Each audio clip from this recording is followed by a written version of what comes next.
Après avoir lu le texte, il faut répondre aux questions qui sont en dessous. Donc, quel adjectif latin caractérise la condition de l'esclave? Et vous pouvez voir, vous pouvez faire pause pour répondre, hein, pour chercher. Donc, vous pouvez voir sur la première ligne, opulento homini hoc servitus dura est. Dura. La chose est dure. Hein. Vous vous souvenez, on a appris lex dur. Non, dura lex, c'est lex. La loi est dure, mais c'est la loi. Hein. Donc, la condition de l'esclave est dure.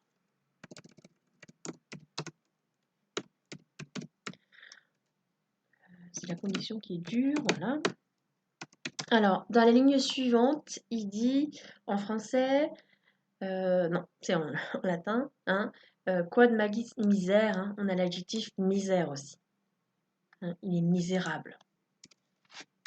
Et misérable. Voilà, je vous mets en bleu pour montrer que c'est à vous d'écrire. Alors, ensuite, il faut donner les antonymes et les synonymes des mots de la même famille que dominus et servus. Alors, je voulais pas vous le laisser faire tout seul parce qu'en fait, c'est un peu compliqué. Il faut...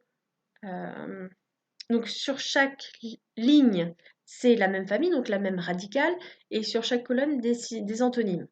Hein, donc, dominus, donc, et servus, donc ça, c'est les mots latins, et maintenant, il faut les mots français.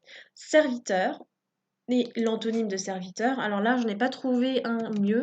Il y a despote. Mais sur la racine de dominus, voilà, je ne sais pas si vous en trouverez un autre, moi je n'en vois pas d'autre. Ensuite, on a dominant. Dominant, l'antonyme, ça serait servant. Hein, quelqu'un qui sert.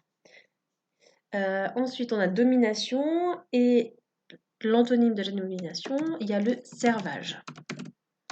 Le servage, hein, c'est le fait d'être esclave au Moyen Âge. Enfin, pas d'être esclave, en fait, c'était un homme qui dépendait d'un châtelain ou d'un seigneur.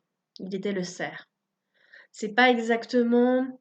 En fait, c'est la suite de l'esclave des champs, hein, de celui qui s'occupe des domus dans l'Antiquité. C'est pas vraiment un vrai esclave. En fait, c'est lui qui paye une charge très lourde d'impôts. Ensuite, on a le verbe servir. Un antonyme, hein, c'est dominer. Voilà, c'est tout pour aujourd'hui. Bonne journée.